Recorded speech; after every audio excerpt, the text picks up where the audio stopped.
Baik, Assalamualaikum warahmatullahi wabarakatuh. Warahmatullahi wabarakatuh. Waalaikumsalam warahmatullahi wabarakatuh. Selamat sore Bu Ibu-ibu. Kalian ini baru ibu-ibu ya, bapak-bapaknya kemarin belum sempat hadir. Mungkin sedang terkendala di jaringan. Hari ini juga mudah-mudahan jaringan di saya lancar, tidak ada kendala lagi. Ibu-ibu sekalian, nanti filenya sekalian nanti akan dikirimkan juga ya untuk yang hari kemarin dan hari ini. Nah, kemarin kan Ibu Bapak ini sudah sedikit belajar alur pembelajarannya bagaimana gitu. Nah, kali ini Bu Ine itu akan sedikit memaksa Ibu Bapak, memaksa ibu-ibu kan, ibu-ibu hadir, memaksa ibu-ibu itu ketika memberikan jawaban harus ada dasar pilihannya. Kenapa nih Ibu Bapak misalkan memilih ibu-ibu jawaban A nih? Alasannya apa nih akan memilih itu? Terus kenapa yang B nggak dipilih? Nah, jadi kan apa sih saling mengisi ya, saling memberikan informasi gitu, saling memberikan alasan. Jadi nanti itu ibu bapak ibu-ibu ini nggak hanya tahu jawaban oh ini tuh yang benar gitu, tapi yang salahnya pun harus tahu benernya yang salah ini benar-benar salah real gitu ya, salahnya alasannya tepat apa bagaimana gitu. Nah dengan demikian ketika nanti ternyata soalnya itu dirandom dibalikan gitu, yang tadinya jawaban ternyata itu jadi pertanyaan, ataupun yang tadinya dipilih itu yang benar, nah sekarang itu ternyata jawabannya itu yang ternyata yang salah, yang salahnya gitu yang jawabannya itu. Nah tapi karena ibu bapak ini sudah tahu alasannya kenapa saya memilih A, alasannya ini, dasarnya seperti ini. Kenapa yang nggak dipilih ya karena dengan alasan-alasan tertentu gitu ya, dengan dasar-dasar tertentu. Nah dengan demikian nanti itu akan membuka cakrawala baru bagi kita. Oh iya ternyata ini tuh begini loh alasannya. Kemudian oh iya yang benar begini itu ini alasannya kenapa saya nggak memilih. Kemudian nanti ketika ternyata muncul soal oh ini tuh bisa jadi yang dijadikan alasan oleh ibu-ibu ini ternyata itulah yang jawaban ataupun yang nanti muncul soalnya gitu kan. Nah jadi hari ini Ibu Bapak akan sedikit lebih banyak mencoba untuk digali gitu ya, saling menggali pengetahuan kita semuanya, dan nanti juga ya tentunya Bu ini akan memberikan penguatan-penguatan dan juga beberapa umpan balik terkait apa yang Ibu Bapak sampaikan saat ini. Baik, untuk karena kan hari ini pasti bahasanya agak sedikit panjang nih karena harus ada menyampaikan alasan dan segala macam. Nah, biar tidak terlalu memakan waktu yang banyak, saya persilakan Bu Ine untuk langsung memandu proses pembelajaran kita pada sore hari ini. Mangga Bu Ine, silakan. Ya, terima kasih Pak Andri atas kesempatannya. Assalamualaikum warahmatullahi wabarakatuh. Waalaikumsalam warahmatullahi wabarakatuh. Selamat sore, salam sejahtera bagi kita semua, Ibu Sukma, Ibu Anita, Ibu Ranti, dan Pak Sunardi yang alhamdulillah sudah berada pada ruang belajar kita kali ini. Alhamdulillah kita masih diberikan kesempatan, kesehatan ya. Mudah-mudahan pertemuan kita ini memang menjadi barokah karena jelas ya kalau hasilnya sudah ada di takdir Allah sebenarnya. Tapi insya Allah karena usaha, betul karena upaya Bapak dan Ibu itulah yang sebenarnya menambah ya kebarokahan bagi nanti upaya PPG yang akan dilaksanakan oleh Bapak dan Ibu semua. Baiklah, karena kita juga terbatas waktu, kita akan mulai pembahasan soal yang kali ini saya lebih kepada konseling ya Bapak dan Ibu, karena soal-soal konseling itu lumayan ya, banyak sekali teori-teori konseling yang memang kita harus menguasai karena itulah bidang kita yang mungkin jadi berbeda dibanding dengan guru mata pelajaran. Jadi yang kemarin itu sebagian memang harus ada pengetahuan juga, tetapi konseling itu betul-betul menjadi bagian dari profesional kita yang membedakan dengan guru mata pelajaran. Saya akan coba untuk share soalnya Bapak dan Ibu.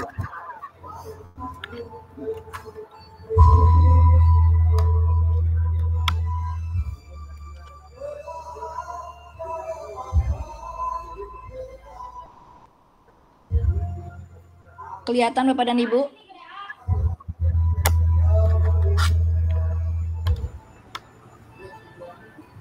Kelihatan? Ya, Bu. Ya, Bu. Kelihatan, Ibu. Kelihatan, Bu. Cukup ya? Besarnya tulisannya cukup ya? Terbaca. Oke, bismillahirrohmanirrohim. Kita bismillah dulu Bapak dan Ibu semua. La haula wala quwata illa billahil azim ya. Ini kita akan mencoba di nomor pertama dalam proses konseling guru BK atau konselor memprioritaskan hasil-hasil asesmen baik tes maupun non tes dalam pengambilan keputusan. Pendekatan konseling yang relevan adalah A. Threat and factor, identifikasi masalah, analisis, sintesis, diagnosis, prognosis, treatment. B. Berpusat pada solusi atau solusi brief behavior counseling ya, ini juga SFBT. Kemudian naratif pengalaman atau integratif ya, penggabungan, pembaharuan hingga menjadi kesatuan yang utuh. E. Atau pendekatan eksistensial. Pendekatan ini mengutamakan suatu sikap yang menekankan pada pemahaman atas manusia. Kata kuncinya Bu, ini adalah memperhatikan hasil asesmen baik tes maupun non tes. Itu biasanya pendekatannya, konselingnya menggunakan apa Bapak dan Ibu? Silakan.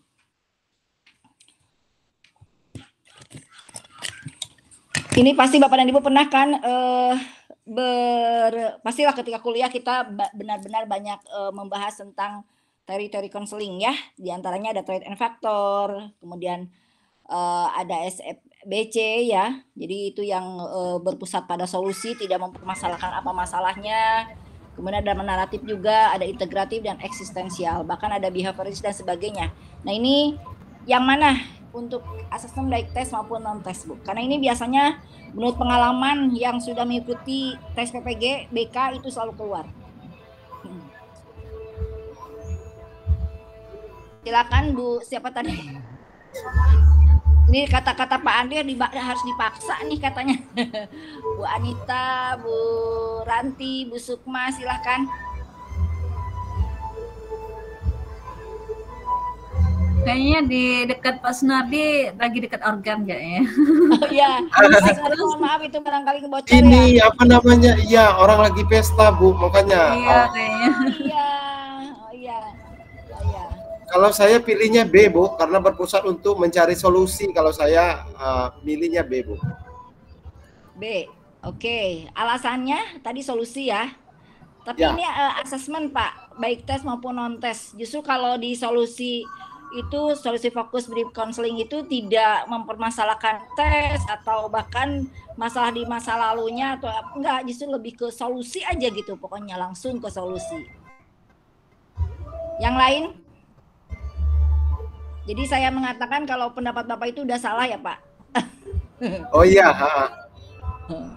Karena ini kalau di solusi itu boro-boro pakai tes Pak, dia itu di solusi itu dia langsung saja kepada pemecahan persoalan yang berfokus pada solusinya gitu. Bahkan tidak mencari dulu latar belakangnya kenapa sih gitu, enggak. Kalau karena dia namanya juga brief ya, kalau brief itu cepat aja gitu supaya bisa ditemukan solusi. Ibu-ibu mangga. Mungkin A ya, Bu. A, kenapa A, Bu?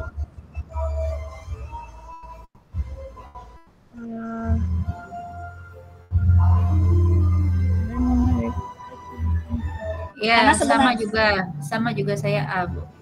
A juga. Alasannya, Bu? Kita kan harus ada identifikasi masalah dulu. Apa masalahnya? Faktor penyebabnya apa? Dianalisis, kan? Nah, nanti kalau sudah tahu penyebabnya, kita kan baru bisa carikan solusinya, gitu. Terus teknik pendekatannya apa yang akan kita gunakan itu? Kalau kita sudah tahu penyebabnya. Oke. Yang lain gimana? Ada yang berbeda barangkali? Dalam proses guru BK selalu memprioritaskan hasil asesmen baik tes dan konseling yang relevan pendekatan. Iya.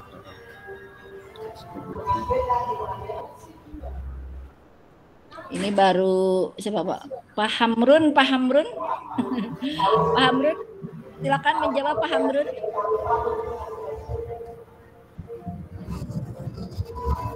Saya baru masuk, Bu. Oh, baru masuk ya? Iya. Oh. Baru baca soalnya, baru baca Pak. Iya.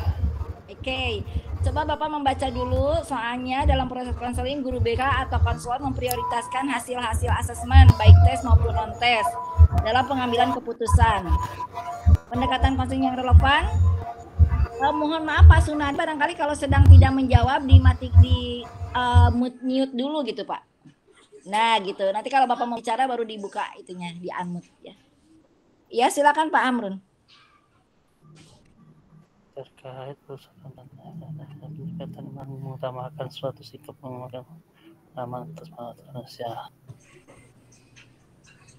Gelap nggak Pak? Gelap Pak? Gelap nggak? Atau ada remang-remang Bapak mengenal tentang pendekatan konseling?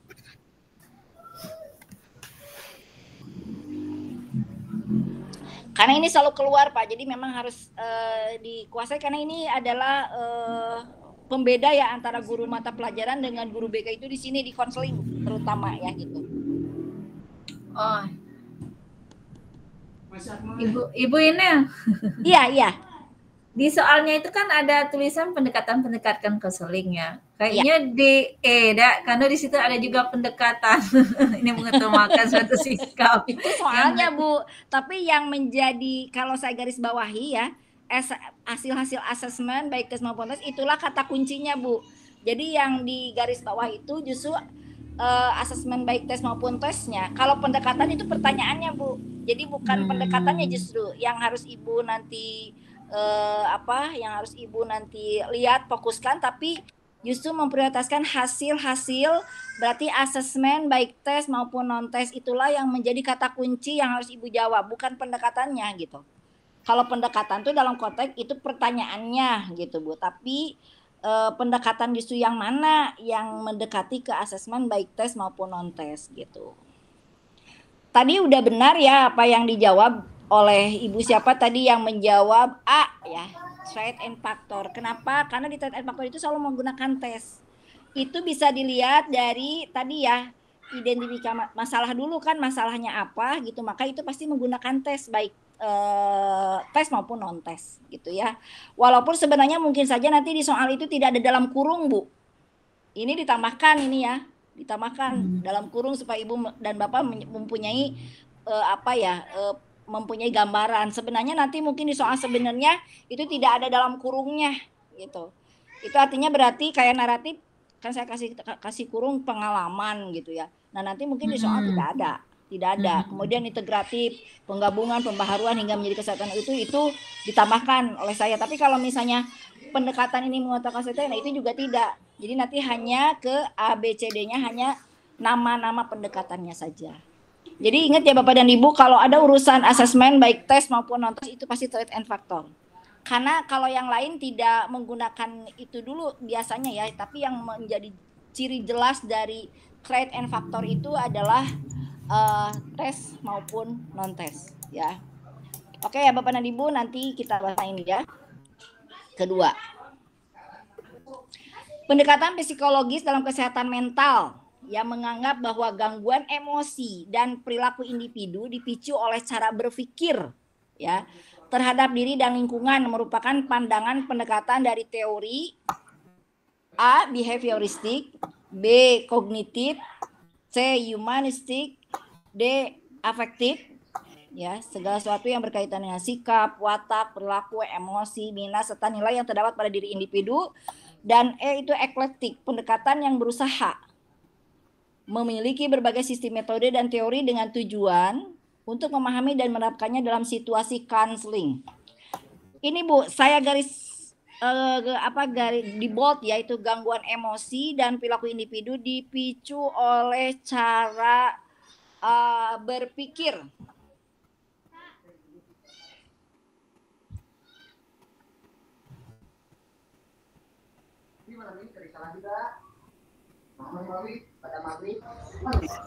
Saya D, Bu. Ya. Kalau saya D. D. Mengapa D, Pak? Alasannya, Pak? Karena di situ gangguan emosional, perilaku individu dipicu oleh cara berpikir. Berarti cara berpikir itu termasuk dari watak kan, Bu? Nah, itu alasan kalau saya, Bu. Ya, oke. Yang lain, ini yang lain harus menjawab semua, nggak kasih alasan seperti Bapak barusan.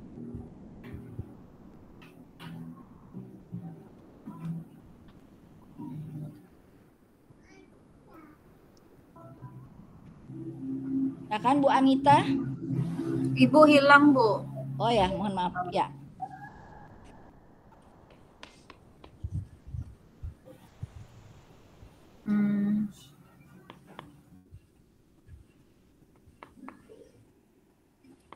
Kalau behavior itu kan perilaku ya, kalau tidak salah. Kognitif, tingkah laku, humanistik.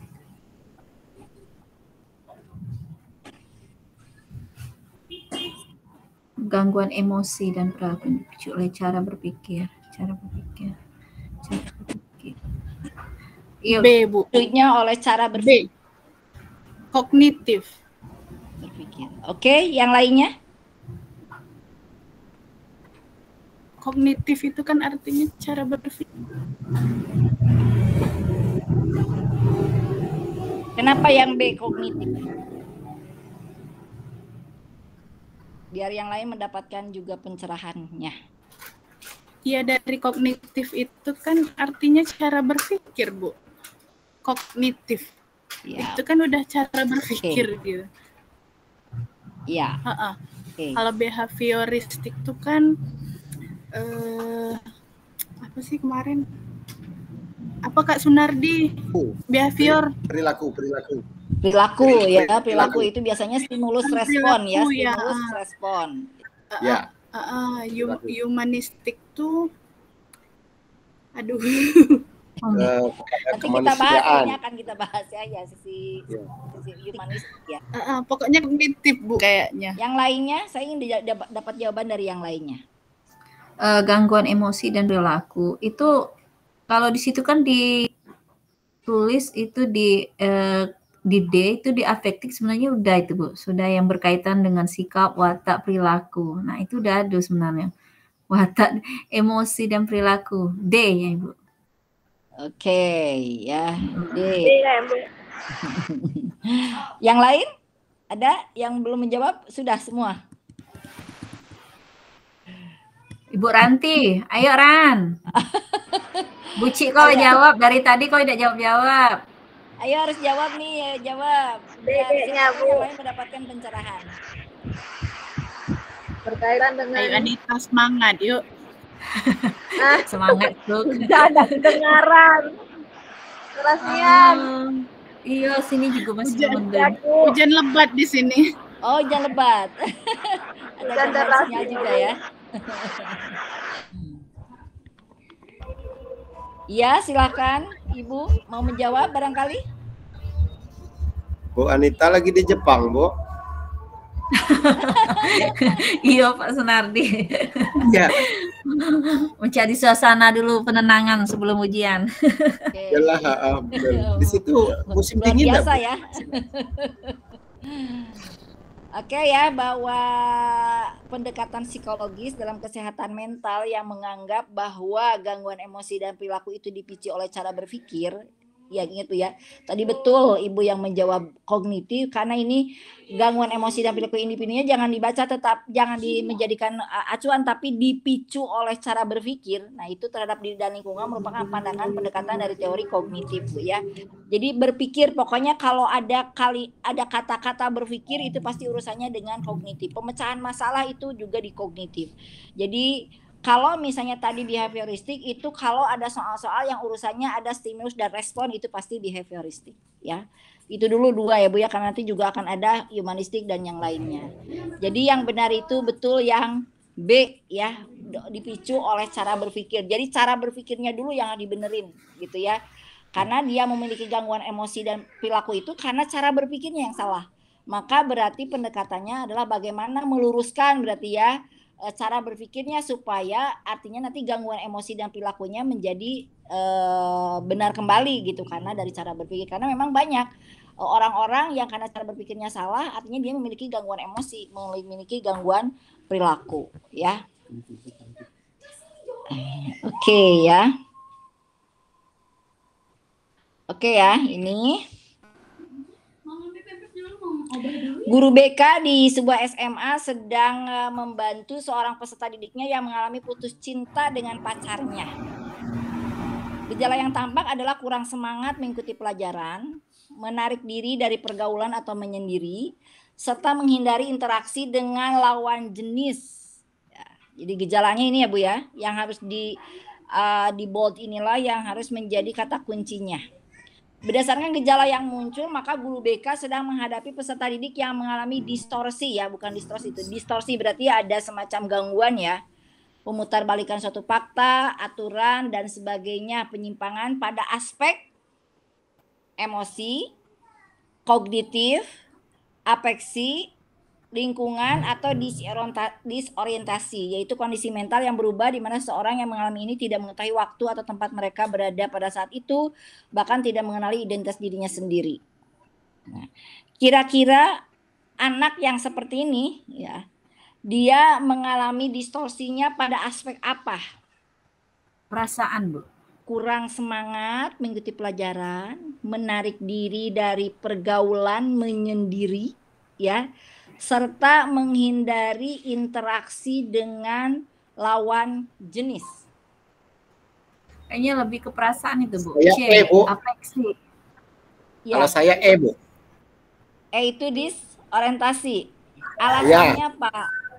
Yang pertama, satu, jawabannya panjang. Yang kedua, apa? Berubah. Kata-kata berubah artinya selama ini dia ada perilaku, ada apa?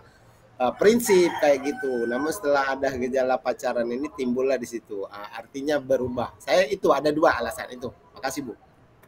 Tadi yang menjawab afeksi atau perasaan, bagaimana tentang pendapat Bapak tadi? Bapak berarti Ibu kan harus memberi alasan, kayaknya itu nanti salah deh gitu. Nah Ibu yang tadi afeksi perasaan gimana Bu? Untuk afeksi perasaan itu kan dia kan kurang masih dalam masih gejala gitu kan, masih gejala kurang semangat mengikuti pelajaran. Kalau untuk disorientasi itu udah mental, itu udah termasuk tingkat tinggi sepertinya. Jadi saya pilih yang C, afeksi perasaan aja gitu. Oke. Yang lain?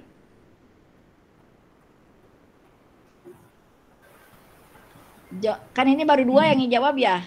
Berarti silakan yang lainnya. Ayo harus dijawab dulu nih. Saya gak bakalan kembali ke beranjak ke soal-soal yang lainnya nih. Kalau yang lain belum masih mau bareng sama kayak disorientasi atau afeksi, atau mau pilih jawaban yang lain barangkali. Dia kognitif lagi. Jelaskan tadi kalau kognitif. Ya. Itu kognitif kan dia lagi. Berpikir dia nggak alasannya. Iya kayaknya. Dia kan itu tuh kan peserta didik yang mengalami putus cinta dengan pacarnya. Nah, dia nggak punya semangat, kurang semangat mengikuti pelajaran. Dia punya cara berpikir, dia berpikiran kayak gitu, menarik diri dari pergaulan dia untuk menyendiri. Kayaknya. Oke. Kayaknya Bu. B. Dia berpikir begitu. B ya. Kalau yang lainnya, enggak, siapa yang belum? Ya. Yang mana nih Bu? Coba.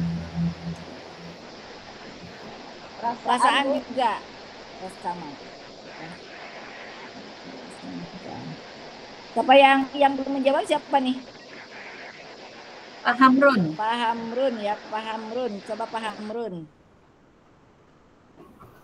Aku ngikut dengan pendapat Sukma, Bu.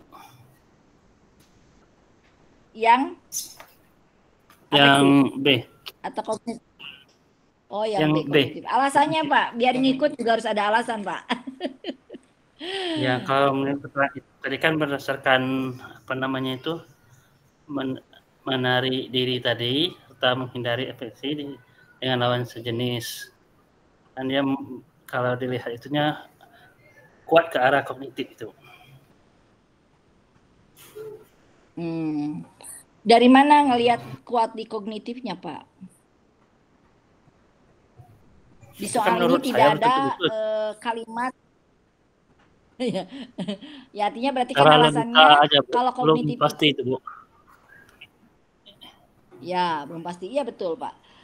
Nah, ini kan ketika Bapak menjawab kognitif, Pak, di soal itu pasti harus ada kalimat berpikir, ya.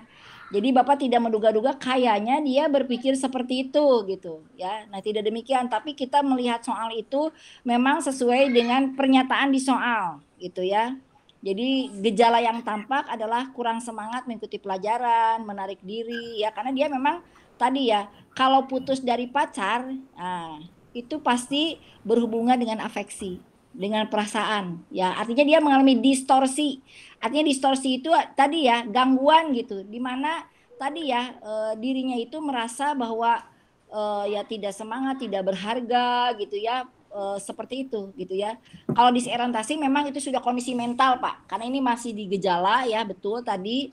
Jadi bahkan dia kalau disorientasi itu sudah tidak sudah tidak lagi sadar di mana dia berada gitu, mungkin udah sampai kepada biasanya udah sampai kepada stres berat ya. Nah, ini udah ke disorientasi, belum sampai ke situ ya, karena dia masih ya kurang semangat ya, kemudian menyendiri, dan itu memang mungkin terjadi bagi anak-anak SMA yang memang sangat dalam ya rasa cintanya tadi gitu kepada lawan jenisnya gitu ya. Nah, sehingga dia mengalami seperti itu. Nah, jadi memang ini gangguannya di afeksi, di perasaannya. Karena kalau ada anak-anak yang misalnya dia juga mengalami putus cinta tapi baik-baik saja, berarti dia memang tidak mengalami distorsi di perasaannya, gangguan di perasaannya. Jadi kalau kognitif itu jelas itu lebih ke arah berpikir ya, cara berpikir, karena memang ini harus ada kalimatnya juga, harus berpikir gitu ya. Ini kan tidak ada sama sekali ya. Jadi ini betul kepada keafeksi atau keperasaannya. Jadi kita harus betul-betul berhati-hati ya ketika menjawab soal, karena ini yang terjadi adalah keafeksi ya, keafeksi ke dirinya, sehingga ini kemudian memang gejala-gejala yang tampaknya adalah seperti itu. Oke ya, ada Bapak dan Ibu. Oke. Pendekatan konseling untuk menangani konseling dengan konsep diri buruk adalah A. Berpusat pribadi, person center, behavior, perilaku yang menyimpang, REBT, realita, berpusat solusi. Konsep diri. Bu, saya sengaja saya jawab ini. Bahkan saya tulis. Pak Sunardi. Iya. Pak Sunardi kemarin itu REBT tekniknya. Apanya? REBT, Bu, lebih kepada apa? Irasional, karena konsep diri. Itu alasan saya, Bu. Oke, yang lainnya. Konsep diri buruk. Iya. Kayaknya ke behavior, ya. Perilaku yang nyimpang. Yang lainnya.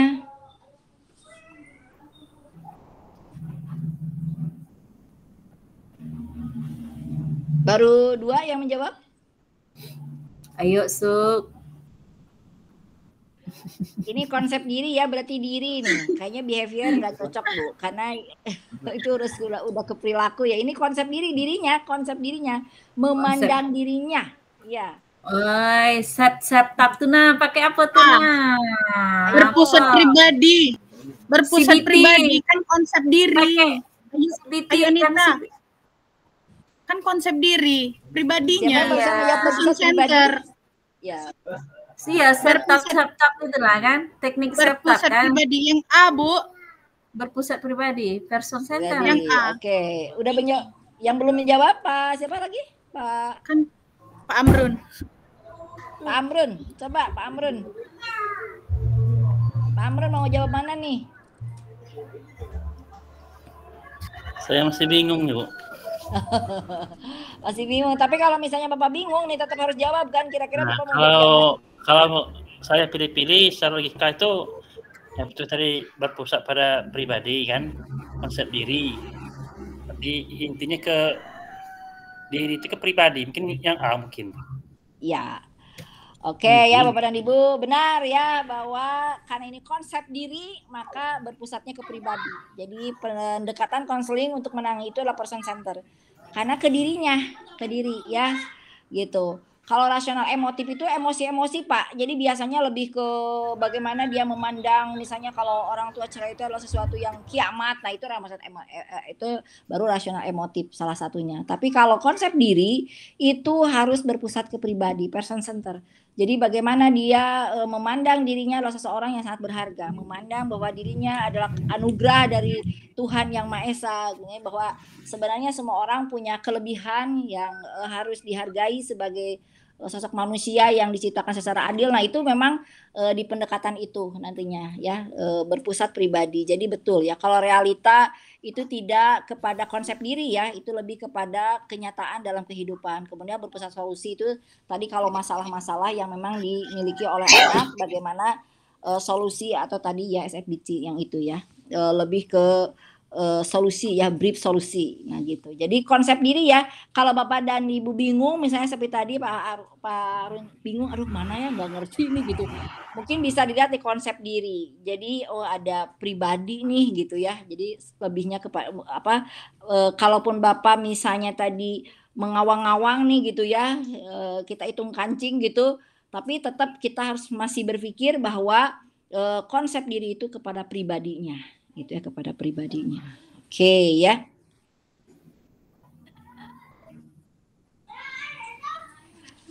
Seorang guru BK mengaku sangat menguasai pendekatan konseling realita, baik untuk konseling individual maupun kelompok. Spesifik yang harus dikuasai adalah A. Disputing irrational belief, mengenali, mendeteksi pikiran-pikiran irasional konseling yang muncul terkait tanggapannya terhadap tanggapannya ya. Nah ini jangan itu ya itunya. Kemudian B. Menyusun planning. C. Miracle question. Yang D. Unfinished business ya. Memori atau emosi yang berhubungan dengan pengalaman di masa lalu. Jadi ada masa lalu yang nggak selesai katanya, misalnya bisa jadi dia masa kecilnya tidak selesai tugas perkembangannya sehingga memang itu muncul ketika dewasa itu jadi kekanak-kanakan gitu ya, itu unfinished business. Kemudian ada restrukturi negatif, mengolah pikiran negatif konseling. Nah ini konseling realita berarti. Kira-kira yang harus dikuasainya apa? B, Bu. Ya, Ibu apa? B. Kenapa B, Bu? D. Ya. D, Bu. B Bravo ya. Kenapa Bu Bravo? D. D. Oh D. Iya. D. Karena tentang mengatasi permasalahan di masa lalu, sering realita. Bukan Bu, kan ini itu mah penjelasan unfinished business ya. Iya. Tetapi pertanyaannya adalah kalau Ibu menguasai konseling realita, berarti baik untuk konseling individual maupun kelompok, spesifik apa yang harus Ibu kuasai kalau Ibu ternyata menguasai konseling realita gitu? Bu. Apa itu? Mengolah pikiran negatif konseling supaya dari pikiran yang negatif itu bisa menjadi konseling dengan real yang aneh. Bukannya itu konseling kognitif? Karena mengolah pikiran. Bagaimana? Mengolah pikiran negatif konseling. Ya, berarti kan diolah ya si pikiran yang negatifnya kemudian menjadi positif lah berarti kan gitu. Iya. Begitu. Nah, tapi kan ini konseling realita. Kalau kognitif itu kan berpikir, Bu. Kalau kognitif urusan berpikiran itu berarti kognitif itu. Berarti bukan konseling realita kan? Oh iya ya. Ya, nah itu jadi ke sana, Bu. Yang lainnya Bapak-bapak? Jin Bu, saya sengaja menjawab ini dari 1 sampai 4 salah semua jawaban saya Bu. Saya catat. Saya A Bu. A. Ya. Kenapa? Apa? Oke, alasannya di situ kan ada pendekatan konseling realita yang saya kuasai. Nah, artinya di sana digunakan untuk konseling individu ataupun kelompok ya Bu ya. Nah, jadi saya memilih untuk A dikarenakan berdasarkan di situ ada realita, berarti ada tanggapan, mungkin tanggapan dari kelompok sebelah atau dari misalnya pelaksanaan konseling kelompok ada kelompok sebelah kayak gitu saya Bu, berdasarkan realita kayak gitu alasannya Bu, tanggapan dari terhadap yang kelompok A atau kelompok sebelahnya kayak gitu sepertinya. Gitu. Oke, yang lain? Pak Amrun? Belum dapat jawabannya, Bu. Oke. Jawab aja Pak Amrun. Kalau tebak, ya itu tadi juga cuma nebak-nebak kan. Jangan asal tebak Pak. Kasih alasan juga biar nanti kalau toh seandainya soal ini keluar kita bisa juga. Kita ada bisa tahu alasannya ngapo. Alasannya kalau udah nebak ya. Karena bisa jadi nanti dibalik ketika nanti soalnya kenyataannya dibalik gitu. Sebenarnya gini tapi misalnya dibalik ya. Misalnya kemampuan ini adalah merupakan spesifik pendekatan konseling apa. Nah, baru jawabannya konseling realita, konseling kognitif, behavior kan bisa gitu ya. Kalau misalnya ini soalnya dibalik gitu. Boleh jawab lagi dah, Bu? Silakan. Kalau menyusun khusus untuk Ibu Ani dikasih diskon. Menyusun planning ya Bu, yang B, karena planning itu kan untuk ke masa depannya gitu. Dia kan tadi kan konseling realita. Nah, karena realita tuh berarti tentang kehidupan dia, berarti dia punya ada tujuannya, ada planningnya dia. Oke. Setuju yang lain atau bagaimana? Taunya salah lagi.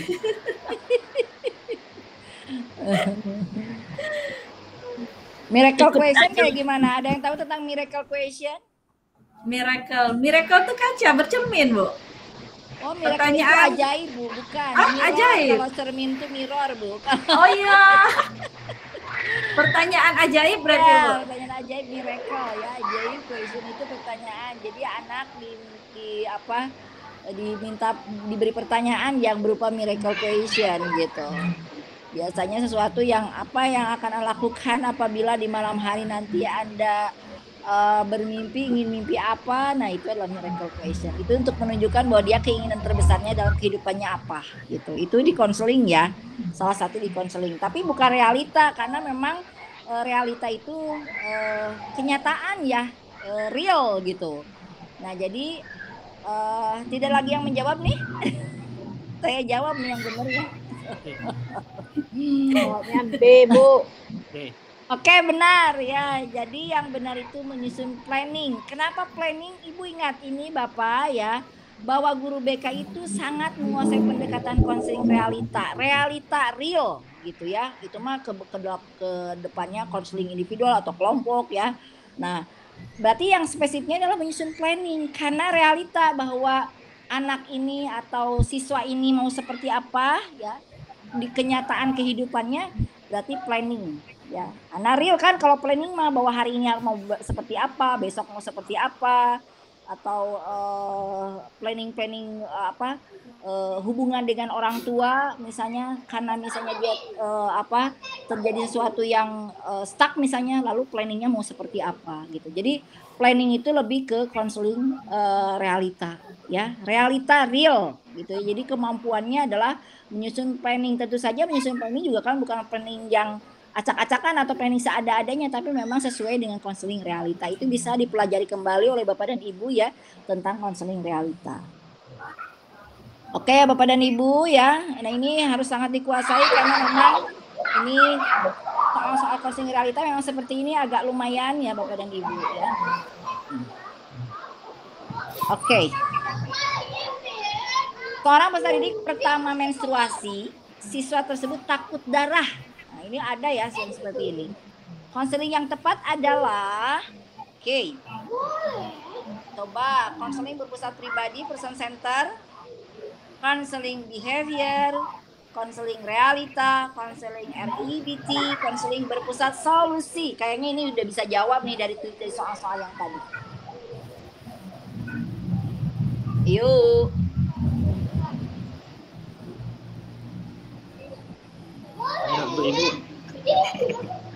Silakan. Itu ada suara anak, sebaiknya di unmute dulu ya Pak ya. Di mute maksudnya. Nah gitu, kalau nanti Bapak mau bicara dibuka. Silakan Bapak dan Ibu.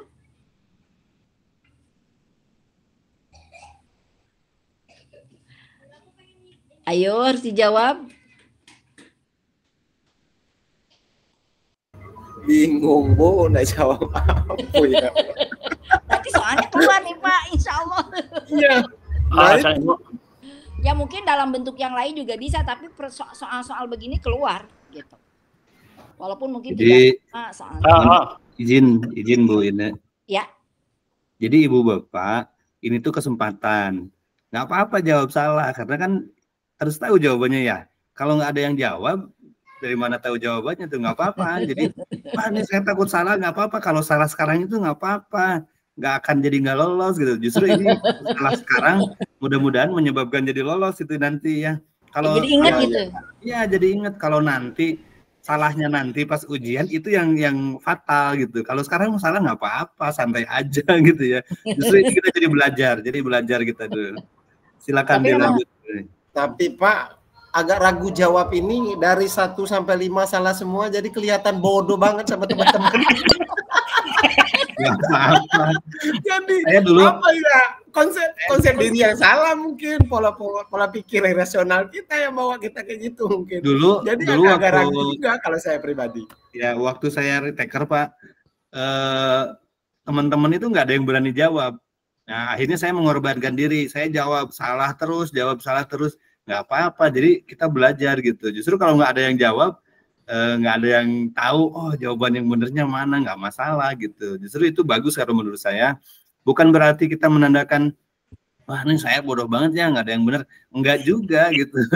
Karena mungkin jawabannya sebenarnya kenyataannya kan memang belum tahu, belum gitu tahu, kan. Bukan bodoh tapi belum tahu. Kenyataan seperti itu tadi. Makanya dengan adanya belajar jadi tahu. Ayo, belum kan? tahu ya. Oh, semangat. Ini seru nih belajar hari ini, seru, saling memberikan Karena saya masukannya. juga berpikir kalau yang kemarin mah saya kasih ringan-ringan dulu Pak, kalau dikasih langsung berat kayak gini saya takut mereka jadi enggan nanti belajarnya.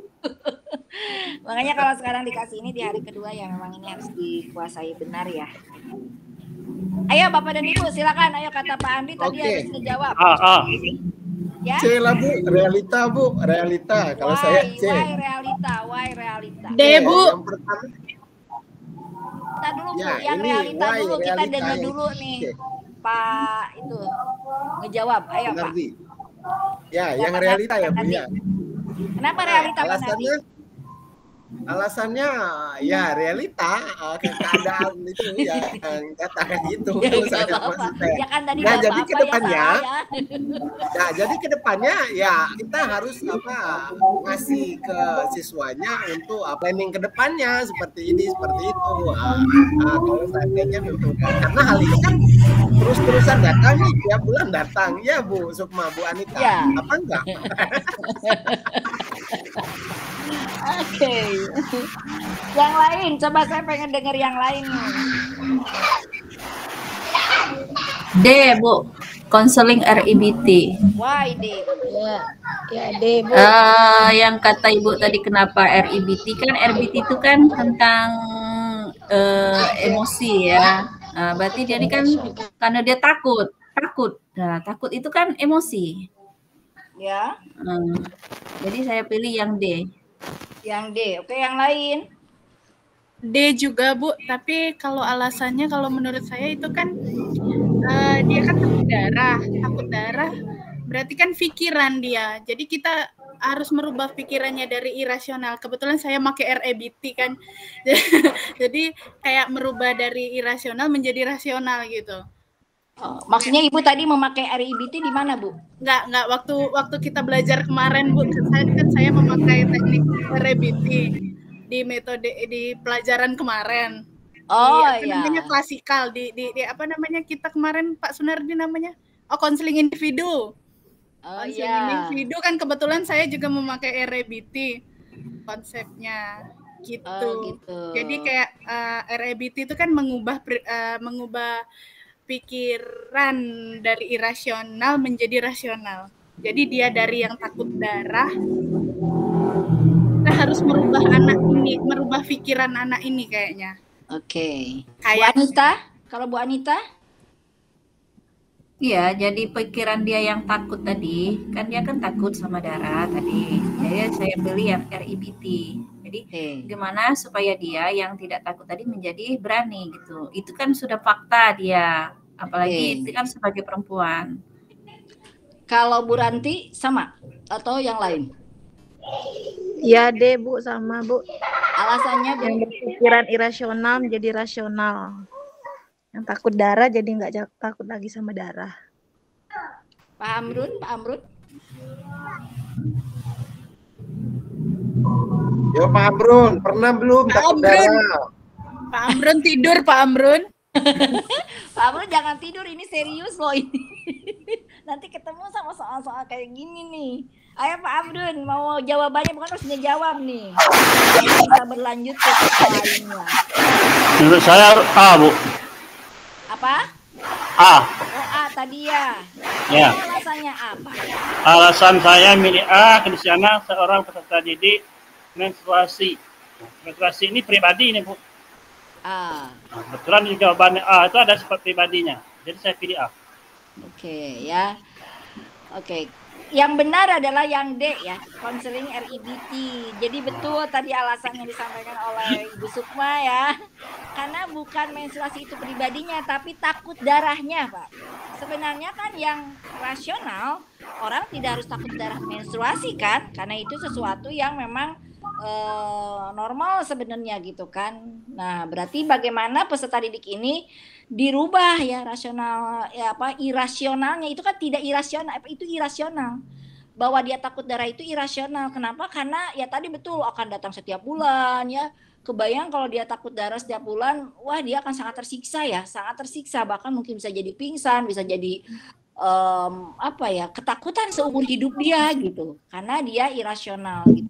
Berarti itu dirubah menjadi rasional bahwa darah itu kemudian tidak menakutkan seperti apa yang dia sangka. Makanya takutnya itu harus harus dieksplor sedemikian rupa. Takut apa dengan darah itu gitu. Jadi dari situlah kita akan merubah ketakutan dia terhadap darah itu menjadi sesuatu yang biasa. Karena mungkin bisa jadi kita membawa darah beneran ketika konseling gitu. Lalu mungkin darahnya jangan banyak dulu, mungkin darahnya setetes.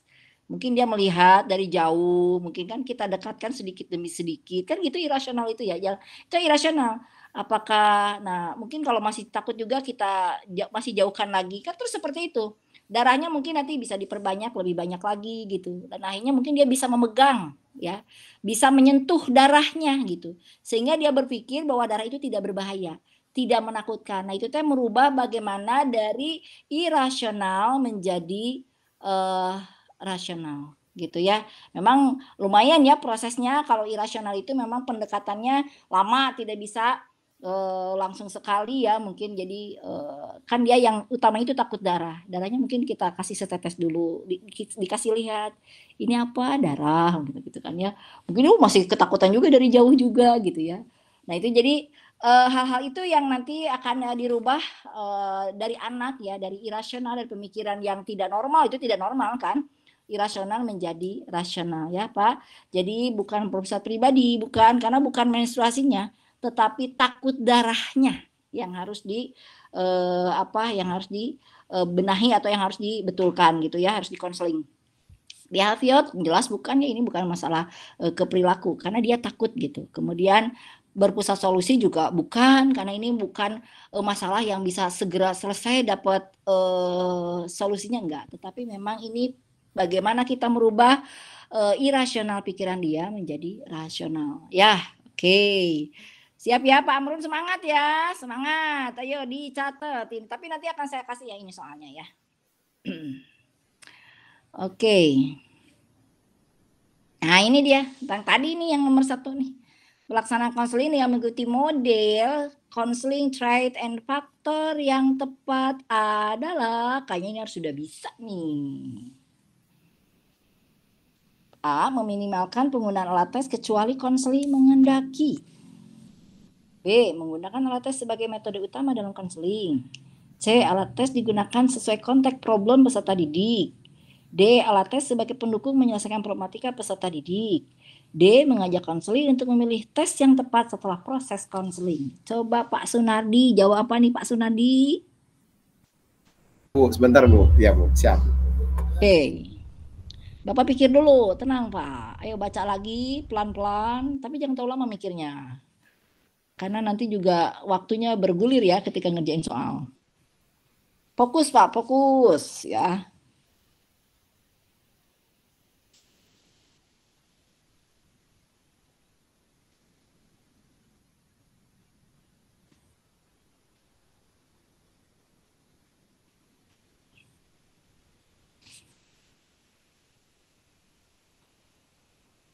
Ayo Pak Sunardi jawab saja. Karena kita masih ada 4 orang yang harus menjawab dengan alasannya. Oh iya Bu ya. Jangan jadi tidur nih Pak Nardi. Kita nunggu tiba-tiba yang lain tidur. Bentar Bu, bentar ya. Mengajak konseling untuk beli tes yang tepat konseling. Bu. Oke. Kenapa? Iya. Alasannya apa ya? Perpaduan kayak gitu. Dalam artian kita kan bukannya sama konseling kan bukannya harus kita kan hanya sekedar mengarahkan. Nah, jadi kayak gitu alasannya Bu. Jadi keputusan itu tetap konseling yang ngambil. Kira-kira gitu Bu alasannya. Oh gitu. Oke, siap Pak Nardi. Bu Anita. Silakan Bu Anita. Alat yang ini ya. Mana tadi? Oh ya. Yuk, pelaksanaan konseling dengan ketemu dengan konseling terus trait dan faktor yang tepat adalah ini alat tes digunakan sesuai konteks problem peserta didik. Yang mana? Yang C, Bu. Yang C, Bu. C, oke. Alasannya, Bu? Tadi kan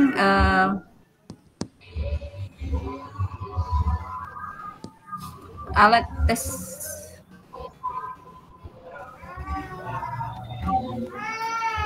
digunakan sesuai konteks. Kayaknya sebenarnya lebih ke D, Bu, sebenarnya. Alat tes sebagai pendukung. Dia mendukung menyelesaikan problematika peserta didik. Oke. Bu Anita itu ya. Jadi yang D ya, Bu ya? Iya. Berubah-berubah lagi nih, enggak nih? Yakin? Insya Allah D, Bu. Bu Ranti. Ya, Bu. Mau yang mana, Bu? Ayo. B kayaknya, Bu. Menggunakan alat tes sebagai metode utama dalam konseling. Yakin kalau tes itu alat utama? Tadi Coba dibaca yang benar, Bu. Kalau udah dites anaknya jadi sembuh gitu. Kalau utama kan, kalau metode utama ya. berarti. Alat tes peserta didik. Yang tepat loh. Ini semuanya mungkin ya ada ini ya, hampir inilah, tapi ada yang paling tepat ini, Bu. Oke, kita beri pindah ke Bu Sukma. Bu Ranti biar mikir lagi. Ayo. Bu Sukma. Saya coba ikut Sunardi kayaknya, Bu. Apa alasannya? Jadi yang A ya. Oke. Yang mana? Oh, yang E ya? Jangan busuk. Dari 1 sampai 7 salah semua. Nah, Salah galuh.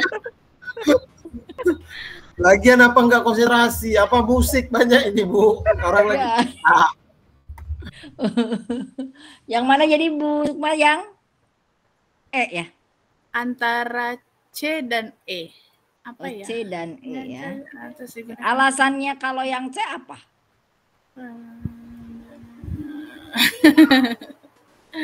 aja, kasih tahu aja, sir aja Bu, feeling kayaknya kayak. Feeling so strong ya, Feeling Bu hitung kancing. Oke, terakhir Pak Amrun. Ayo Pak Amrun jawab. Aja lah Bu, sama dengan Pak Sunardi. Oke. Yang saya saya tidak ingin Pak Sunardi tidak, saya Apa alasannya Pak Amrun? Itu tadi feeling saya kencang ke Bu, kuat ke Aduh, ini pakai perasaan semua ya. Bu Oke BK ya. kan harus gunakan perasaan Bu, nggak boleh melakukan tindakan. Jadi Bapak dan Bapak-bapak kalau pakai perasaan harus saya konseling dong ya. Oke. Kita lihat ya Bu ya, yang A, meminimalkan penggunaan ATS kecuali konseling menghendaki.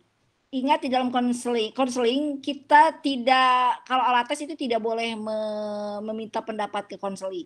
Sama sekali kan tidak boleh. Alat tesnya itu kita yang menggunakan. Jadi nggak bisa mau tes yang mana gitu. Nggak bisa kalau ke konseling.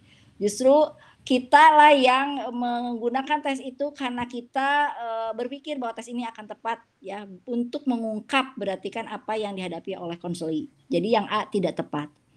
Yang B, menggunakan alat tes sebagai metode utama dalam konseling ini jelas tidak, karena alat itu tidak sebagai metode utama. Ya. Kemudian alat tes digunakan sesuai konteks problem peserta didik. Nah, ini juga tidak, karena kita belum temu masalahnya. Justru bukan ketemu masalah baru dites, enggak ya. Berarti kan tidak demikian gitu. Jangan kebalik. Nah, kemudian yang E, mengajak konseling untuk memilih tes yang tepat setelah proses konseling, ini juga tidak. Masa kita ngajak-ngajak konseling untuk pakai tes ini ya gitu, nggak bisa. Di mana-mana juga dokter atau apapun itu yang untuk supaya dia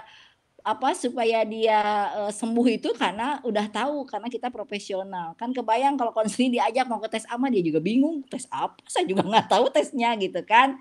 Jadi yang benar itu tadi yang Bu Anita, walaupun berubah ya asalnya C ya kalau nggak salah, jadi D ya. Alat tes itu sebagai pendukung saja ya, menyelesaikan problematika peserta didik. Ya, jadi yang benar itu, yang tepat itu yang D. Ya, jadi alat tes itu sebagai pendukung saja, bukan metode utama dan tidak perlu melibatkan konseli sama sekali. Ya, nah ini soal-soal seperti ini harus betul-betul difikirkan ya dengan sangat. Nah Bu Anita juga tadi bagus jawabannya, asalnya tadi apa C ya kalau nggak salah. Tapi kemudian jadi D karena mungkin mikir kan, iya ya kalau kayak gitu salah ya. Nah itu jadi kemudian berubah menjadi D. Bagus ya. Nah ini jadi yang betul hanya satu orang, Bu Anita. Ya selamat Bu Anita. Ya. Oke, selamat Bu Emma, Bu Anita. Semangat Pak Sunardi. Oke, nomor selanjutnya. Andre mengalami kesulitan dalam mengambil keputusan-keputusan. Ingat, sulit mengambil keputusan-keputusan. Serta kurang mampu bertanggung jawab atas pilihan yang telah dibuat. Nah, ini makanya saya bolding, kurang mampu bertanggung jawab atas pilihan yang telah dibuat. Untuk membantu Andre, pendekatan konseling yang paling tepat digunakan adalah person centered therapy, rational emotive behavior therapy, solution focused brief therapy, reality therapy, gestalt therapy. Kurang mampu bertanggung jawab, pernah ingat nggak kalau orang untuk yang kurang mampu tanggung jawab dikasih pendekatan konseling apa? Ini sebenarnya banyak di sekolah nih kan kita temui anak-anak yang kayak gini. Kalau Bapak dan Ibu menguasai konselingnya pasti bisa, insyaallah. Hai. C. Why C?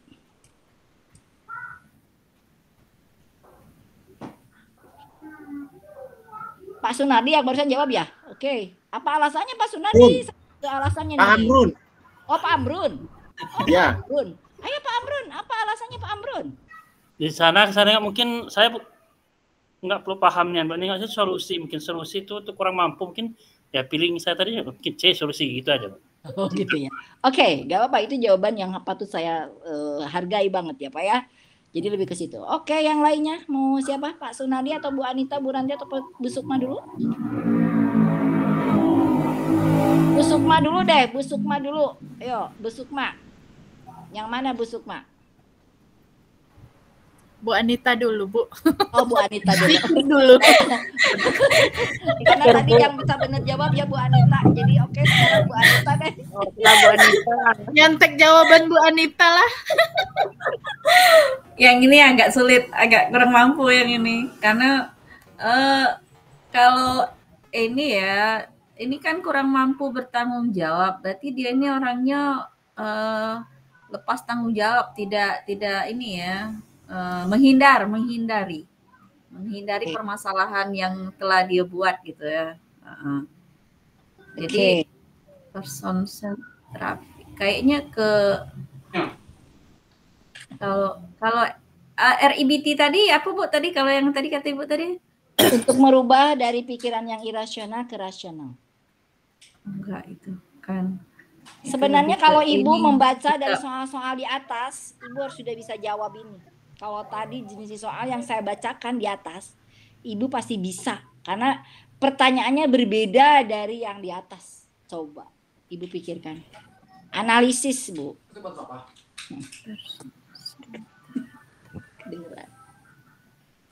Kayaknya lebih ke person centered therapy deh, Bu. Why, Karena itu kan pribadi dia gitulah. Karena pribadi dia itu ya seperti itu tadi kan, karena dia tidak bisa bertanggung jawab. Jadi kan dari diri dia sendiri gitu orangnya itu. Bukan dari permasalahan dari luar, bukan dari permasalahan yang ini. Itu di pribadi dia. Oke.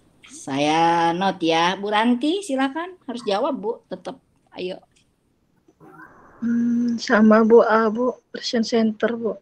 Alasannya Bu, Ibu mungkin beda punya alasan yang lain. Tentang pribadi dia sendiri dalam bertanggung jawab perbuatannya. Iya. Jadi seperti itu ya. Bu Sukma mau ikut juga jawabannya atau yang lain? Saya ke B, Bu. Oh. Walaupun jawaban saya salah semua, saya B, Bu. Alasannya kali ini Pak Sunardi betul ini. Kenapa? Betul, Pak Sunardi kali ini betul. Ini alasan saya, Bu. Apa ya? Dia kurang mampu bertanggung jawab atas keputusan dia sendiri kan, Bu. Nah, artinya keputusan yang dia ambil dia sendiri tidak bertanggung jawab. Pola pikirnya yang saya sentuh kira-kira kalau seandainya saya ketemu sama siswa seperti ini, Bu. Itu Bu alasannya, Bu. Jadi harus pola pikir bukannya tadi kognitif, Pak. Kognitif kalau pola pikir. Beliau harus punya pendirian kayak gitu, nah, punya prinsip kayak gitu. Ya, pendirian. Itu aja, Bu. Oke, ya. Bu Sukma ya, tinggal Bu Sukma ya. Ayo, Bu Sukma. Ayo, Suk, jawablah, Suk. Cap cip cup.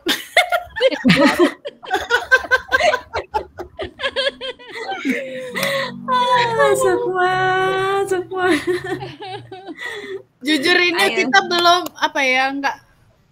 belum nggak ada bayangan kita di belajar kemarin ya, Ibu Anita.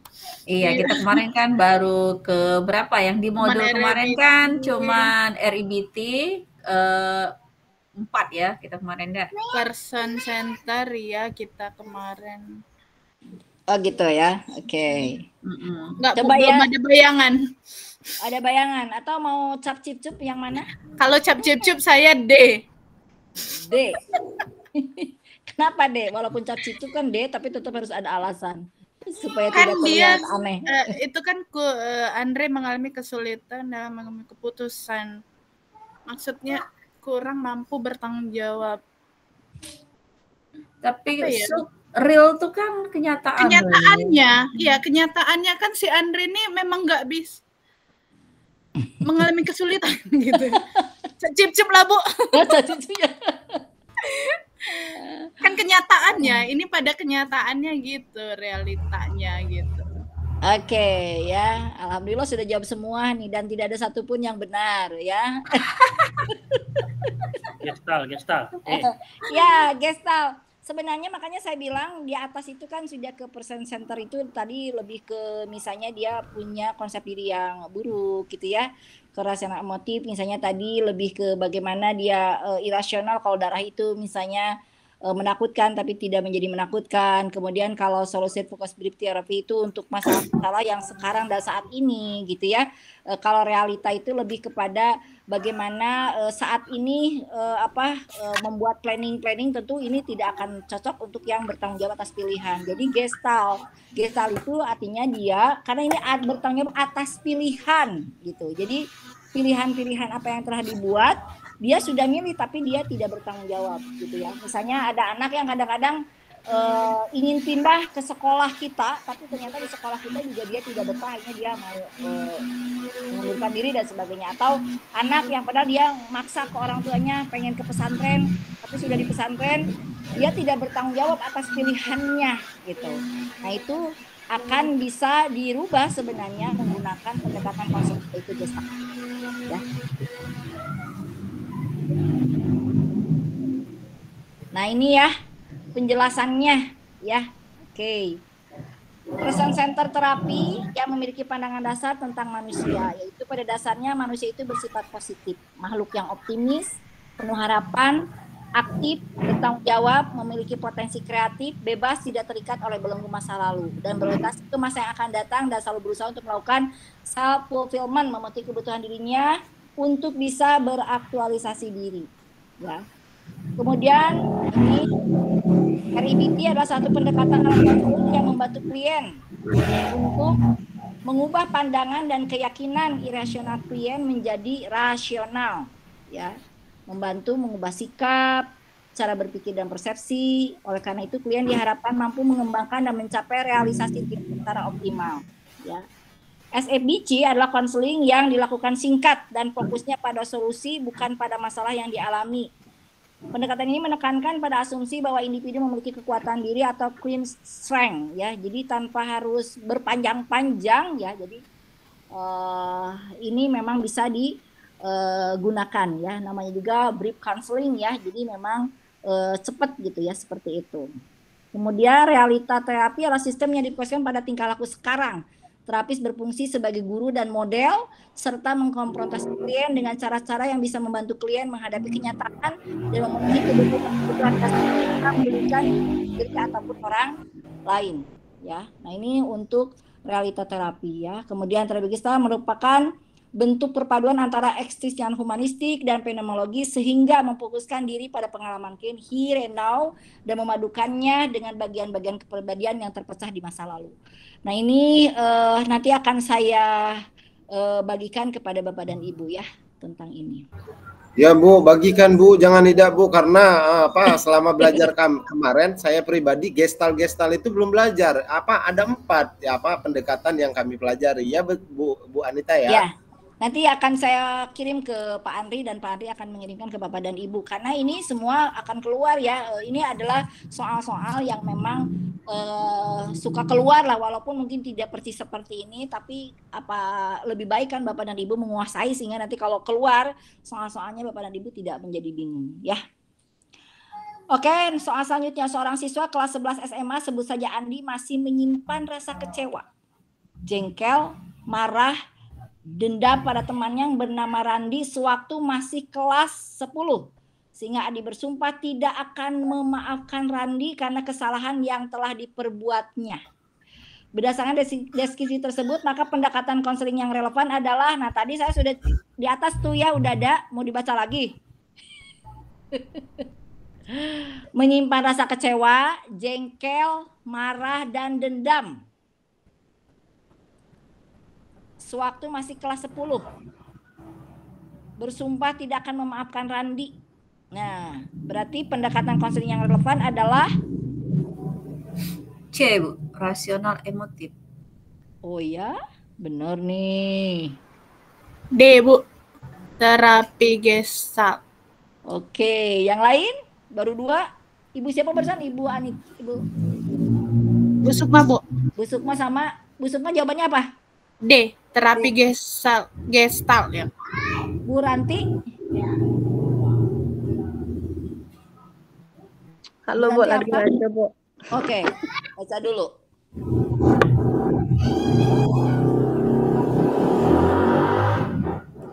Ibu scroll slide ke atas bentar Bu. Yang mana? Yang mana? Ayo deh, Bu. Yang mana? Yang mana? Cerita di masa lalu, Bu. Dek. Oke. Oke. Jadi yang mana? D kalau Ranti, Bu. D, Ranti D. Yang lainnya, Bu Anita. Ayo Pak Sunardi. Pak Sunardi yang ini jangan salah lagi karena udah saya bacain tadi teorinya. Ini Bu, saya nggak fokus Bu. Apa suara musik? Nah, coba lah Ibu dengar. Tidak fokus Bu. Tapi tetap walaupun tidak fokus Pak Sunardi harus jawab. Pak Amrun Ya, tidur, Pak Amrun. Pak Amrun nggak boleh tidur, nggak boleh bobo. Ini udah harus benar nih Pak Amrun nih kali ini nih. Jawabnya kalau untuk sementara ini ya itu tadi Bu, sama Mbak kata Bu Sukma capcuk. Bu Sukma nggak capcuk loh. Oh enggak, yang tadi Bu, yang tadi kalau gini enggak ada alasan ya. Ya, oke. Kalau yang ini ada alasannya. Kalau Pak Sunardi mana nih? Yang capcuknya? Mau capcuk atau mau pakai alasan nih? Itu kancing, Bu. Bu, realita Bu. Why realita? Enggak ada alasan, saya asal jawab aja Ibu, serius. Ya Bu. Bener, waduh, ini bahaya nih, aduh Pak Sunardi nih. Ayo Pak Amrun, mana Pak Amrun? Pak Amrun mau jawab mana? Dengarlah musik tuh Bu. Ayo, Bu. Nah, gedang-gedung. Apa Pak Amrun? B. B kognitif ya? Wah, Ya. kognitif Pak. Jadilah Bu.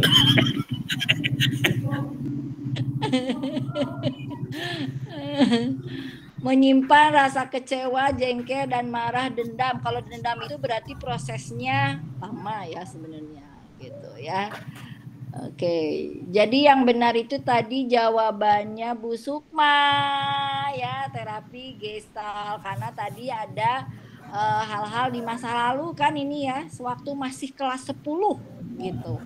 Nah, itu kan memasukkan ya serpihan rasa itu gitu ya, sehingga ini yang harus kemudian here and now-nya yang kemudian harus dibenahi gitu, bahwa rasa itu tidak boleh dipendam oleh dia, karena ini memang di masa lalu, berarti dikorek ya masalahnya sejauh mana dia merasa marahnya, dendamnya untuk sejauh mana marahnya. Kalau misalnya dihitung 1 sampai 10, dulu marahnya 10, sekarang sudah sampai di nilai berapa gitu kan ya. Oh, sekarang mah sudah 8. Untuk supaya marahnya itu semakin mengecil menjadi 1 atau bahkan 0, itu hal apa yang harus dia lakukan gitu ya. Karena sebenarnya menyimpan kecewa, jengkel, marah, dendam itu kan capek sebenarnya ya. Berat sebenarnya bagi anak gitu ya, bagi kita juga tentu saja ya. Nah sebenarnya itu bagaimana kan ini pakai bersumpah segala gitu ya. Berarti kan harus dieksplor apa yang membuat dia sebegitu sangat membenci lah gitu ya, atau mendendam dari apa yang dia lakukan. Jadi memang ada serpihan-serpihan di masa lalu tadi yang menjadi kata kuncinya ya. Oke ya Bapak dan Ibu, tadi kan jelas ya kalau realita itu tadi berbeda ya. Jadi sekali lagi nih ya, lebih ke realita itu yang dikoskan pada tingkah laku sekarang, artinya kenyataan ya, memenuhi kenyataan, tetapi ini tidak dijelaskan apakah kenyataan itu dari masa lalunya atau tidak gitu ya. Jadi tidak demikian ya. Kalau realita itu lebih ke arah ini. Jadi memenuhi kebutuhan dasarnya saat ini ya. Makanya banyak planning kan gitu ya. Misalnya, aduh Bu, saya tuh tidak bisa nih memanajemen belajar. Ya udah, ini berarti harus realita terapi. Jadi kita buat misalnya manajemen waktu ya, sehingga anak itu dibuatkan jadwal waktu, rencana bersama-sama gitu ya dengan konselor ya. Nanti mungkin anak akan membuat rencana apa saja dalam kesehariannya untuk membantu, dan kemudian kita mengobservasi aja ya ke progres-progres yang telah dia lakukan. Makanya itu realita terapi ya. Begitupun dengan kognitif. Tadi ingat kognitif itu perilaku berpikir ya. Di sini tidak ada sama sekali di soal ini kata-kata berpikir gitu ya. Jadi kalau tidak ada jangan mungkin ini kayaknya cara dia berpikir deh. Nah, nggak begitu Bapak dan Ibu, ingat bahwa soal ini tidak ada kalimat berpikirnya, nggak ada gitu ya. Jadi kalau misalnya tidak ada kalimat berpikir, jangan coba-coba ngambil kognitif karena nggak ada gitu. Jadi yang harus Bapak dan Ibu simpan atau menjadi lainnya adalah tadi kuncinya adalah rasa kecewa, jengkel, marah, dendam sewaktu masih di kelas 10. Berarti di masa lalunya, ada proses di masa lalu. Nah, sehingga seperti itu. Kalau rasional itu jelas kan tadi irasional ke rasional. Dia sebenarnya ini udah rasional, dia marah gitu. Ini udah rasional, nggak ada irasionalnya. Kalau irasional mah tadi Bu hal-hal yang kayak takut darah misalnya gitu ya, atau hal-hal lain misalnya gitu ya yang sebenarnya tidak perlu ditakutkan gitu ya, misalnya takut ke apalah hal-hal lain gitu ya, pakai takut warna hijau gitu ya misalnya, kan itu tidak irasional gitu ya, seperti itu. Nah, seperti itu. Jadi ya kan kalau berfokus solusi itu yang sifatnya segera gitu kan ya. Kalau ini kan nggak bisa bersegera ya karena ini butuh panjang ya, butuh panjang. Kalau segera itu biasanya untuk biasanya lebih ke yang gercep-gercep gitu ya. Seperti itu gitu ya. Jadi itu yang digunakan kalau kita menghadapi peserta didik ya. Oke. Nah, ini dampak penguatan. Betul. Oke ya. Gimana Pak Sunardi? Selamat Bu Sukma, betul Bu. Selamat Bu iya. Nah, ngambil intinya aja Pak Sunardi, itu kan tadi udah dijelasin Gestalt itu. Kalau saya tadi karena Gestalt masa lalu udah dia kan ada ininya di kelas 10 dia ada dendam di kelas 10 tadi, di kelas berapa tadi ya kan? Ya. Ngambilnya di situ 10. Pak Sunardi. Kan barusan udah tadi dijelasin Ibu. Dia tidak konsen Bu, katanya di situnya lagi rame. Nah, ya. Mudah-mudahan besok hari tidak ada yang rame lagi ya Pak Sunardi ya. Ingat aja Pak Sunardi, jadi Gestalt itu masa lalu yang berhubungan dengan masa lalu. Ya udah saya catat teman. Oke, 12 ya, dampak penguatan memungkinkan munculnya respon yang dikehendaki. Ini dari tadi saya sudah ngomong ini. Harus benar semua. Pak Sunardi dulu.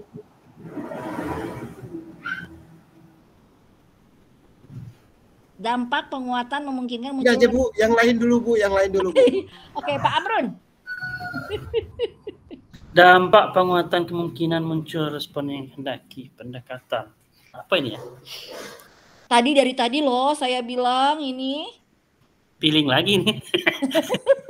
Feeling terus Pak. Kira apa ini Bu? Ayo, cap-cip-cup juga Pak Amrun? Kayaknya. Apa Pak? Psikologi. Jadi ngerti nih Bu. Sebingung nih Bu. Bapak mumpung ada waktu masih harus agak sedikit baca-baca ya. Oke ya. Yang lain Bu Sukma? Sukma nanti tadi benar nih. Saya Bu, D behavior. Behavior D ya. Oke. Alasannya Pak. Ya, kita kan memberi penguatan nih pada ini. Artinya penguatan dalam artian bentuk dari perilaku yang tidak baik ya hasil yang dikehendaki kan baik. Kira-kira seperti itu. Sip. Oke, Bu Anita.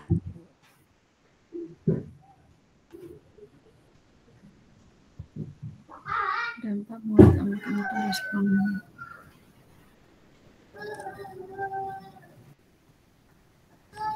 Ayo Bu Anita, mau yang mana? Mau cap-cip-cup juga? Masa dari tadi saya sudah bilang berkali-kali ini.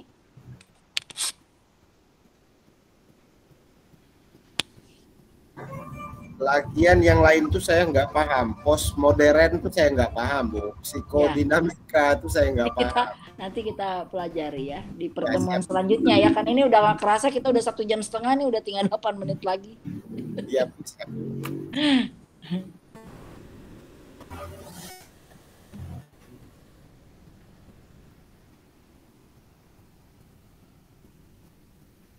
Ayo Bu Anita, kita waktunya mau habis nih. Dampak penguatan mungkin respon yang dikehendaki. D aja Bu. Oke, apa? Behavioristik. Alasannya?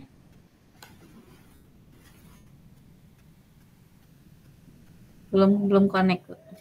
Belum connect alasannya, jadi capcup ya. Oke, Bu Ranti. Capcup dulu, Bu. Apa? Mau capcupnya? Capcupnya.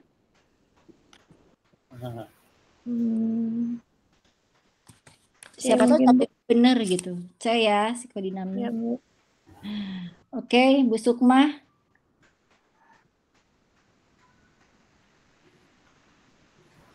Belum ada bayangannya, Bu. Oke ya. Jadi yang benar itu selamat buat Pak Sunardi, yang ngejawab udah bener deh, behavioristik ya. Oh, Pak Sunardi pecah telur. pecah telur. Alhamdulillah. Jadi Ibu, saya suka bilang kalau ada stimulus atau penguatan, ada respon, itu pasti behavioristik. Ya, kalau ada respon stimulus itu penguatan, itu pada behavioristik. Ya. Jadi jangan sampai Bapak dan Ibu baru kali ini ya, benar ya. Jadi jangan salah behavioristik. Ya, itu juga nanti humanistik, postmodern, multibudaya akan yang akan dipelajari ya. Nah, ini mah udah ya tadi ya. Dalam proses konseling, guru BK memperhatikan hasil asesmen dan tes. Dalam pengambilan keputusan, penengetannya menggunakan dalam proses konseling, guru BK memprioritaskan hasil asesmen, tes dan tes. Kalau nggak salah ya, Bu. Pak. Ya. Lagi. Dengar ya, karena tadi Ya, itu. jangan sampai lupa lagi ya. Jangan sampai right and faktor ya. Jadi pokoknya kalau ada urusan asesmen, tes dan non tes ya, itu berarti menggunakan trait and faktor ya. Nah, ini ya.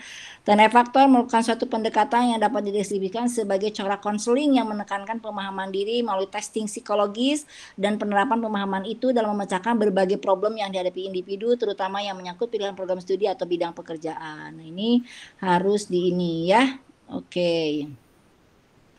Oke, ini satu lagi soalnya ya, Bapak dan Ibu.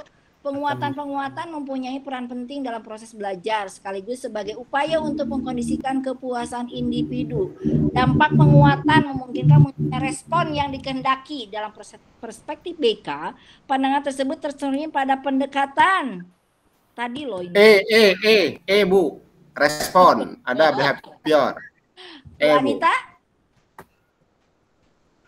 Alasannya apa dulu Pak Sunardi? Penguatan mempunyai peran penting dan Oke, alasan saya Bu, behavioristik itu kan adanya stimulus atau respon. Di situ ada kata-kata respon. Itu maksud saya Bu. Munculnya respon. Itu alasan saya Bu. Oke, Bu Anita.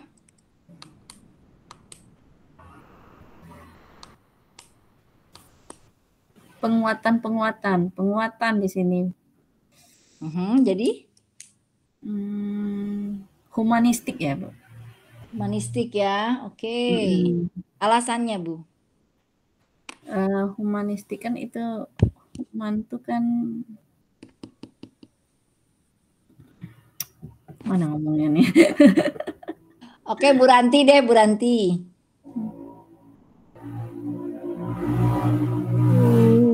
Apa ya, Bu? Cap-cup juga nih? Mungkin Bu. Kata Ibu tadi kan itu termasuk dari penguatan-penguatan yang adanya. Sama jawabannya Kak Sunardi tadi. Oh ya, jadi ya. Iya. Bu Sukma? Iya, kayaknya di behavioristik. Sama itu kan penguatan munculnya respon yang dikehendaki. Behavior, Bu. Oke, Pak Amrun? Juga Bu. Tapcup juga nih. Mau apa Pak jawabannya? Mengikut jawaban Pak Sunardi. Oke, behavior jadinya. Ya benar ya. Jadi sebenarnya ini dari tadi sudah saya bahas. Kalau ada penguatan, ada respon ya. Nah itu adalah behavior. Ya. Jadi Bapak dan Ibu selamat di soal ini.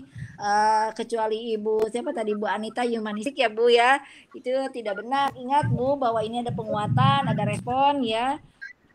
ada seperti itu ya, stimulus itu ya, seperti pengeluaran ya itu, kemudian ada responnya itu adalah behavior. Jangan lupa ya Bapak dan Ibu, jadi kalau ada penguatan, ada respon, itu pasti pendekatannya adalah behavior. Oke Bapak dan Ibu semua, itu saja barangkali untuk pertemuan kita kali ini. Insya Allah esok hari kita akan bertemu lagi, pembahasan masalah yang lainnya. Nanti soal-soal ini juga belum selesai semua ya, nanti akan saya kirimkan ya.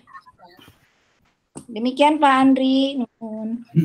Baik, terima kasih Bu Ine dan Ibu Bapak sekalian. Alhamdulillah suasananya sedikit cair ya dari kemarin yang mendem terus gitu, takut jawab, takut gimana. Hari ini semua nggak ada ketakutan lagi gitu, jadi berani menjawab walaupun salah, karena itulah belajar gitu. Kalau kita nggak begitu ya nggak akan pernah belajar Bu ya. Walaupun misalkan Bu Ine yang nomor 15 jawabannya A ya Ibu Bapak ya, mau tidak mau A gitu. Nah begitu ya gitu, siapa tahu Bu ini ternyata salah gitu, dan ada pendapat oh enggak Bu ini jawaban saya pikirnya ini. Nah itu kan jadi bisa saling memberikan informasi. Kemudian Ibu Bapak juga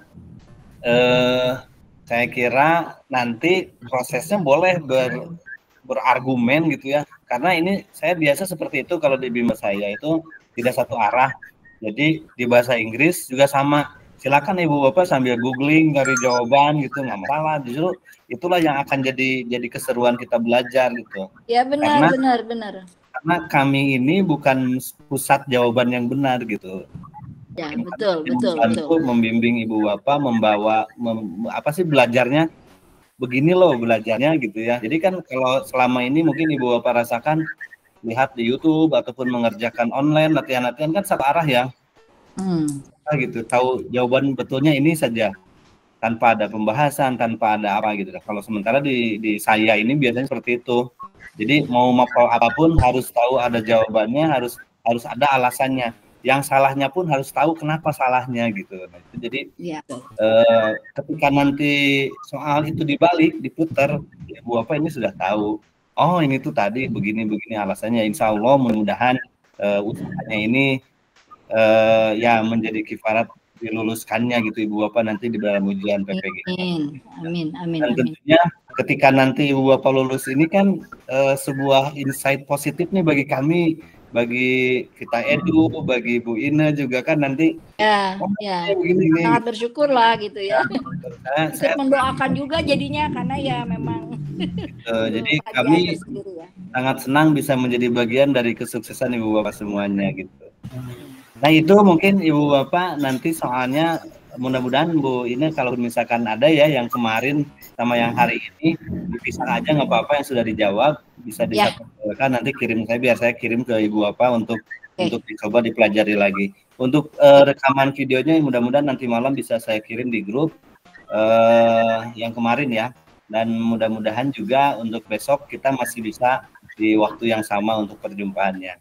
Demikian mungkin Ibu Bapak semuanya, terima kasih. Mohon maaf nih saya tidak membuka sesi konfirmasi atau apapun karena memang sedang ada buru-buru, ada kegiatan lainnya. Terima kasih sekali lagi. Terima kasih Ibu Ine dan Pak Andri. Assalamualaikum warahmatullahi wabarakatuh. Waalaikumsalam warahmatullahi wabarakatuh.